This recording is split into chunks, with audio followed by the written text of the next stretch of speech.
memos from DepEd also preventing us from engaging other schools like yung P-Zone na yan.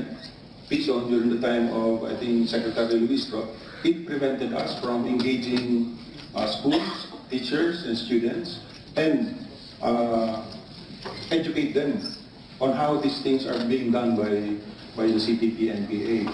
So maraming pwedeng ma-resolve intervention ng Senate, especially since some of these are nakabatas laws and memos, circulars, and a lot of things that's really preventing the government from doing what it needs to do to de-radicalize students.